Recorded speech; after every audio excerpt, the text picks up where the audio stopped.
最仇视俄罗斯的两个国家，一个是乌克兰，另一个曾3次被俄灭国。历史上，俄罗斯与欧洲各国互有征伐，彼此防备。欧洲国家认为斯拉夫人是蛮族，有长时间的反俄情绪。但是最仇视俄罗斯的国家反倒在斯拉夫人内部，这是为什么？今天就让我们一起来看一看。在观看的过程中，不要忘了点赞关注。从自相残杀到大饥荒。2022年，俄乌冲突的开始揭开了俄罗斯与乌克兰对立的序幕。当地时间3月22号，乌克兰消息称，俄罗斯的又一次袭击给该国能源设施造成巨大破坏，破坏程度超过去年冬天。冲突的爆发使乌克兰遭受了大量损失。首先，在人口方面，乌克兰战前人口大约4300万。冲突爆发之后，有大约1000多万平民离开乌克兰，约占乌克兰总人口的1/4。冲突初期，乌克兰前线战斗人员的平均年龄是在30岁左右，现在前线人员的平均年龄为43岁，侧面反映了该国人口问题的严重。在经济方面，2022年，乌克兰90%的企业暂停运营 ，GDP 下降35%。2023年，乌克兰的 GDP 增长率仅为5.3%。经济的下降也影响了人民生活水平。冲突爆发之前，乌克兰贫困人口占比约5.5%，截止到2023年底已扩大至24%。根据世界银行、联合国、欧盟以及乌克兰的联合报告的数据，冲突给乌克兰造成了1500亿美元的直接经济损失，战后重建大约需要4860亿美元。这一数据大约是乌克兰2023年 GDP 的2.8倍。截止到2023年6月，根据基辅经济学院研究中心公布的调查结果，冲突导致乌克兰农业至少损失90亿美元，需要20年左右才能够恢复到冲突前的水平。乌克兰与俄罗斯都是东斯拉夫国家，为什么会对彼此如此不满和仇视呢？乌克兰、俄罗斯与白俄罗斯起源于基辅罗斯，公元11世纪后逐渐分裂。13世纪，蒙古西征彻底征服原本的基辅罗斯地区。14世纪末，俄罗斯的前身莫斯科公国崛起，逐步扩张至乌克兰地区。东乌被莫斯科公国占领，西乌被波兰统治。一战时期，西乌与东乌分别被奥匈帝国和沙俄控制，两边的乌克兰士兵分别为25万和350万。因分属不同阵营，乌克兰人被迫自相残杀。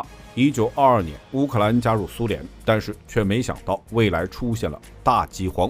苏联在快速工业化的过程中出现了粮食供应危机，促使苏联政府实行农业集体化来提高农业生产效率，以保证工业化的资金和粮食需求。集体农庄是自上而下的强制实行，这一措施打破了乌克兰原有的农业结构，导致粮食产量持续下降。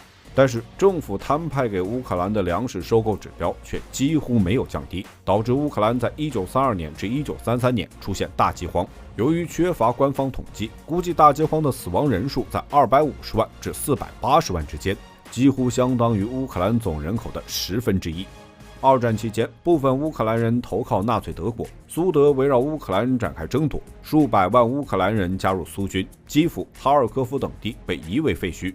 战争造成了乌克兰700多城镇和2.8万的村庄被摧毁，接近1000万人无家可归。苏联解体后，俄乌分道扬镳，越走越远。此消彼长，数次灭国。斯拉夫人分为3支，西斯拉夫民族国家是现在的波兰、捷克斯洛伐克的国家，其中波兰3次亡国，每次都与俄罗斯有关。波兰位于欧洲中部，面积322600平方千米，人口为3774.9万。波兰拥有丰富的矿产资源，煤、硫磺、铜、银的产量和出口量居世界前列。该国是一个中等发达国家。2022年，波兰的 GDP 约6881亿美元。波兰是一个善于左右横跳的国家，在欧洲地图上时隐时现。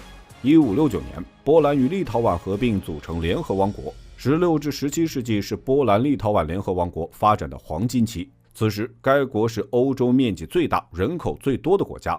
在此期间，联合王国与俄罗斯之间互有征伐，谁也没能将谁彻底吞并。17世纪，波兰陷入连年战争，国家经济因此崩溃。1733年的王位继承战争摧毁了波兰的主权和经济。到1768年，波兰立陶宛联合王国已经成为沙俄的保护国。1768年至1774年，经过第5次俄土战争，俄罗斯击败奥斯曼人，威胁哈布斯堡奥地利的利益，与俄奥都交好的法国建议重新划分各国领土。普鲁士此时不愿放弃得到的西里西亚地区，最终在1795年，波兰立陶宛联邦被俄普奥瓜分完毕，沙俄获得该国62%的领土，约46万平方公里。1807年，拿破仑横扫欧洲，先后击败了普鲁士和奥地利，被波兰人视为救世主。拿破仑围绕华沙建立了华沙公国，作为法国的附庸，这让波兰人看到了复国的希望。但是，拿破仑1812年被沙俄击败，华沙公国被普鲁士和沙俄瓜分，此次灭国直到1919年，波兰才再度建国。此时，沙俄已被苏俄代替，波兰因为灭国之恨反对新生的苏维埃政权，于是波兰趁苏俄新生对其发动了战争，试图恢复1792年与沙俄的边界。但是战争中双方都无法迅速取得胜利。1921年，两国签订了里加条约，乌克兰、白俄罗斯的西部和部分立陶宛领土被划入波兰，这为二战苏德瓜分波兰埋下伏笔。二战后对德国的惩罚性措施使德国复仇主义蔓延，法西斯势力上台。1938年，德国出兵捷克斯洛伐克，英法采取绥靖政策，捷克斯洛伐克向苏联求援。但是波兰拒绝苏联借道本国援助捷克斯洛伐克，甚至与德国合作瓜分捷克斯洛伐克。捷克被瓜分后，苏德都不愿直接发生冲突。由于英法等国的无视，苏联找不到欧洲同盟。最终，1939年8月，苏德签署互不侵犯条约。9月，德国闪击波兰，苏德将其再度瓜分，波兰第3次灭国。